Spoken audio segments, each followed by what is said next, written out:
सही नहीं है, पर इन भक्त लोगों के लिए सही है।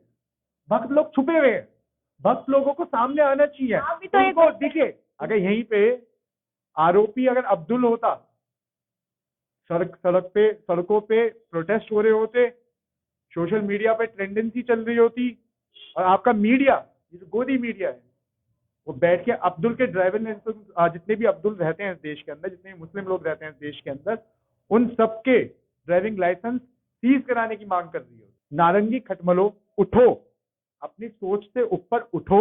ये पठान बॉयकॉट की जगह है ना, थोड़ा समर्थन इस बिटिया के लिए भी कर दो। डरा तो नहीं दिया है, धमका तो नहीं दिया कि अगर वो आवाज उठाएंगी तो कहीं ना कहीं बवाल हो जाएगा, कि उनकी जो कुर्सी है वो हिल भारतीय जाएगी। जनता पार्टी के अंदर क्या है कि अगर बलात्कार का आरोपी अगर विधायक पकड़ा जाए तो उसको बचाने की कोशिश होती है, उससे मिलने भारतीय जनता पार्टी के एमएलए एमपी सब जाते हैं, है ना। यहाँ पे आरोपी भारतीय जनता पार्टी का नेता है ना, उसको भी बचाने की कोशिश होगी, इसलिए स्मृति ईरानी सामने आ रही। मैं तो कहना चाहता हूँ आपके चैनल के माध्यम से, यार स्मृति ईरानी सामने आई है। आप शर्म की बात यह है, हिंदुओं को इस कदर डरा दिया गया है कि एक हिंदू लड़की की अगर हत्या हुई है ना, और भारतीय जनता पार्टी जो आज के समय में हिंदू की रक्षा करने वाली पार्टी बन गई है, जो कि ऐसा है नहीं। ये अंधभक्त लोग इस कदर दबे बैठे हैं अंदर ही अंदर, उठ के ही नहीं आ रहे। आएंगे कैसे, क्योंकि व्यस्त हैं अभी बाइकआउट करने के अंदर। नमस्कार, आप देख रहे हैं एनसीआर समाचार और मैं हूं आपके साथ कोमल गुप्ता।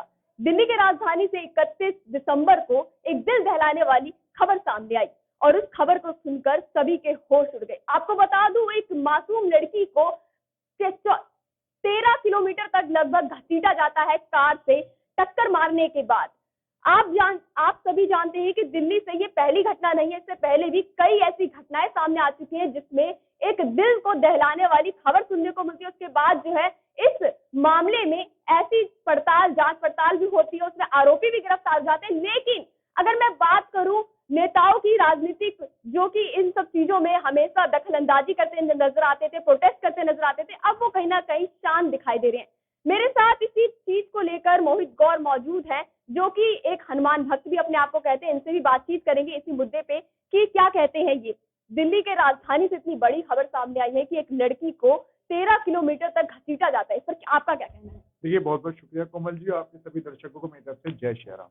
जैसे कि आपने बताया कि दिल्ली के अंदर घटना हुई है, बिल्कुल ये बहुत ज्यादा दुख भरी घटना है, और इसको देखा जाए, है ना, राजनीतिक तौर पे अगर इसको देखा जाए, है ना, तो इसमें कहीं ना कहीं पक्षपात हो रहा है। इसमें पक्षपात ये हो रहा है क्योंकि वो भारतीय जनता पार्टी का नेता है, इसलिए उसके ऊपर कोई कार्रवाई नहीं हो रही, और ना ही कोई भारतीय जनता पार्टी का एक भी व्यक्ति दिख रहा है इसके अंदर कुछ बोलता हुआ, और ना ही ये अंधभक्त लोग दिख रहे हैं। ये अंधभक्त लोग इस कदर दबे बैठे हैं अंदर ही अंदर, उठ के ही नहीं आ रहे। आएंगे कैसे, क्योंकि व्यस्त हैं अभी बाइकआउट करने के अंदर, इसलिए नहीं उठ के आ रहे।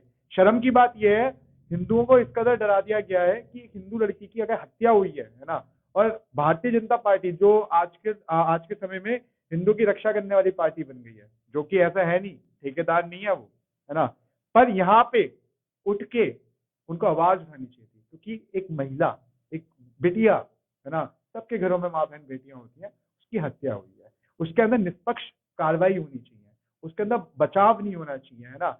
यहीं पे आरोपी अगर अब्दुल होता, सड़कों पे प्रोटेस्ट हो रहे होते, सोशल मीडिया पे ट्रेंडेंसी चल रही होती, और आपका मीडिया, ये जो गोदी मीडिया है, वो बैठ के अब्दुल के ड्राइविंग लाइसेंस, जितने भी अब्दुल रहते हैं इस देश के अंदर, जितने भी मुस्लिम लोग रहते हैं इस देश के अंदर, उन सबके ड्राइविंग लाइसेंस सीज कराने की मांग कर रही होती है ना।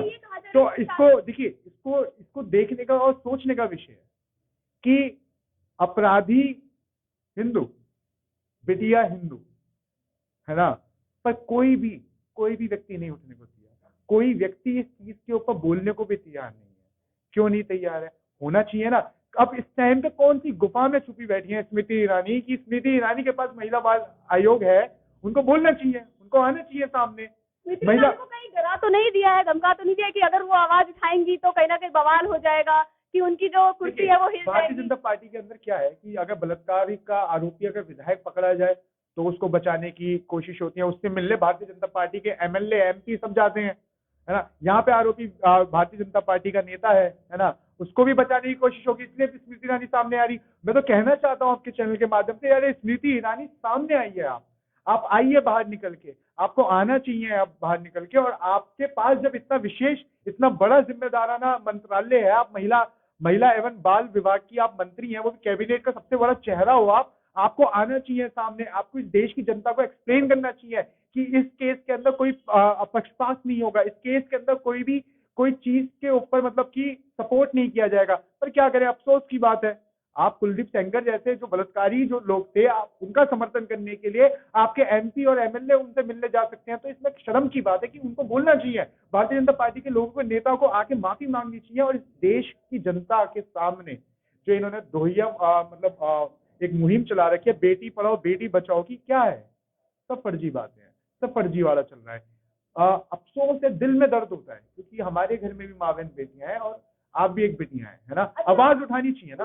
अंजलि के साथ उसकी एक दोस्त भी मौजूद थी, सीसीटीवी फुटेज में ये देखा गया है कि अंजलि के साथ उसकी दोस्त निधि भी मौजूद थी, स्कूटी पे वो भी पीछे बैठी थी, वो भी पार्टी में से उसके साथ गई थी। उस अंजलि की दोस्त ने अपनी दोस्त के ऊपर भी कहीं ना कहीं कुछ ब्लेम्स लगाए हैं, कुछ आरोप लगाए हैं। उसका ये कहना है कि अंजलि जो है पार्टी करने गई थी अपने दोस्तों के साथ, 31st की जो पार्टी होती है उसमें उसने नशे भी कर रखे थे और उसके बावजूद उसने स्कूटी चलाने की जिद। क्या ये सही है? देखिए, पोस्टमार्टम की रिपोर्ट आई, पोस्टमार्टम की रिपोर्ट में साफ बोला गया है कि उसके अंदर ना ही कोई नशे पत्ते हुए हैं। तो देखिए ये सोचने और समझने का विषय है कि आपको सोचना और समझना चाहिए। आप मृतक को बदनाम करने की कोशिश कर रहे हो, है ना, जो जिसके घर की एक बिटिया जो रोशनी देती इस घर को, है ना, उस घर की जो रोशनी थी, है ना, वो बुझ चुकी है ना। तो इसके ऊपर टिप्पणियां जो आ रही हैं कि उसने नशे कर रखे थे, पार्टी में गई थी, है ना, ये सब ना हो, है ना। किसी के आप उसके घर वालों से पूछिए। आप खुद एक महिला है, मेरी बात सुनिए, आप एक खुद महिला है, आप अपने दिल पे हाथ लगा के देखिए, क्या ये सही है? नहीं, मेरे लिए तो ये सही नहीं है, बिल्कुल किसी के लिए भी सही है, पर इन भक्त लोगों के लिए सही है।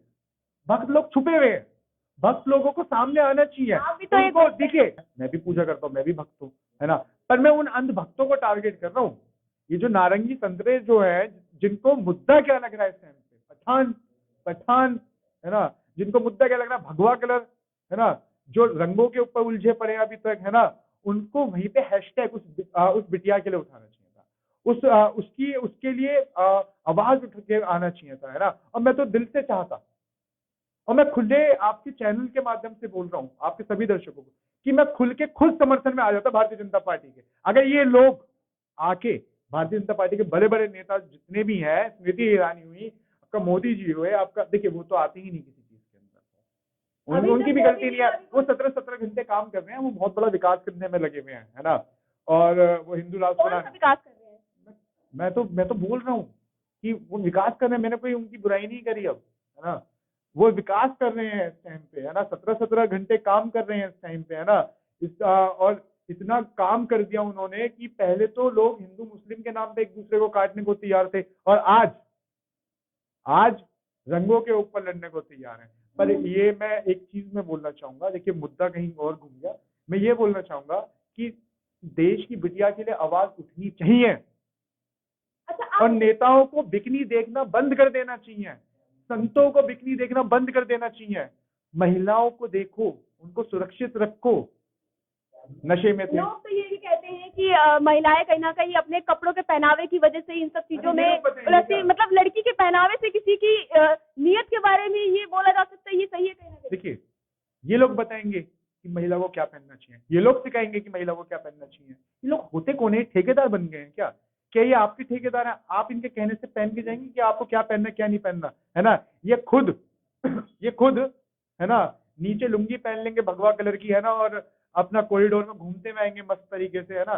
ये लोग बताएंगे कि इनको बिकनी क्या पहननी चाहिए क्या नहीं पहनना चाहिए, महिलाओं को कौन से कपड़े पहनने चाहिए, है ना। देखिए, इनको अपनी मानसिकता पे सबसे पहले काम करना चाहिए, और मानसिकता पे काम करने के बाद जब प्रधानमंत्री खुद 75वें महाउत्सव में है, जब हम, है ना, आजादी के, खुद लाल किले पे खड़े होकर महिला सम्मान की बड़ी बड़ी बातें करते हैं, तो उस महिला सम्मान के अंदर जो आज जो ये केस हुआ है, उस केस को गुमराह करने की जो कोशिश चल रही है, भारतीय जनता पार्टी के नेता को बचाने की जो कोशिश चल रही है, तो वहीं पे इनके नेताओं को आना चाहिए सामने और कार्रवाई करनी चाहिए, और सख्त से सख्त कार्रवाई की मांग करनी चाहिए। वही लोग हैं जो ये भी कह रहे हैं कि इतनी रात को किसी लड़की को 3 बजे करीबन रात की बात की जा रही है कि घर से निकलने की क्या जरूरत पड़ गई, क्या लड़की को कोई अधिकार नहीं? तो सीधा सीधा जाके पहले स्मृति ईरानी से पूछना चाहिए ना। उनको उनको एक रूल बनाना चाहिए कि महिलाएं कब निकलेंगी। पर वो अभी कुछ समय पहले उन्होंने अपनी लड़की को बचा लिया, सिलीसोल। देखिए मुझे पर्सनल नहीं जाना चाहिए, है ना, उन्होंने बचा लिया। तो अब उन्होंने अपनी बेटी को तो बचा लिया, पर जो जनता की बेटियां हैं उनको बचाने के लिए कौन काम करेगा मैडम? और ये आप एक बात बताइए कि महिला किस टाइम निकलेगी, क्या कपड़े पहनेगी, क्या नहीं पहनेगी, है ना? तो ये सरकार नहीं होती बताने वाली, है ना। सरकार का काम है सुरक्षा प्रोवाइड करना, सरकार का काम है लोगों की जान की रक्षा करना, सरकार का काम है लोगों को विकास देना। पर सरकार का काम क्या है आज के समय के अंदर? कुछ अगर गलत हो जाए, कुछ अनहोनी हो जाए, है ना, तो उसके अंदर जो विक्टिम है ना, उसे ही गलत बिठा देना, उसको ही गलत कर देना। और मैं जाते जाते एक बात बोलूंगा कि नारंगी खटमलो, उठो, अपनी सोच से ऊपर उठो। ये पठान बॉयकॉट की जगह है ना, थोड़ा समर्थन इस बिटिया के लिए भी कर दो। ये थे हमारे साथ मोहित कौर, जिन्होंने ये बातें बताई कि किस तरीके से एक दिल दहलाने वाली घटना सामने आती है एक मासूम लड़की के साथ, और उसके बाद जो है अब कहीं ना कहीं ये देखा जा रहा है कि आरोपी तो गिरफ्तार हो गए हैं, पर अब देखना ये है कि अब इसके बाद जो आरोपियों पे जो कार्रवाई है वो क्या की जाती है या फिर नहीं। बाकी इसी तरीके से तमाम खबरों से आपको जोड़ते रहेंगे। देखते रहे एनसीआर समाचार। नमस्कार।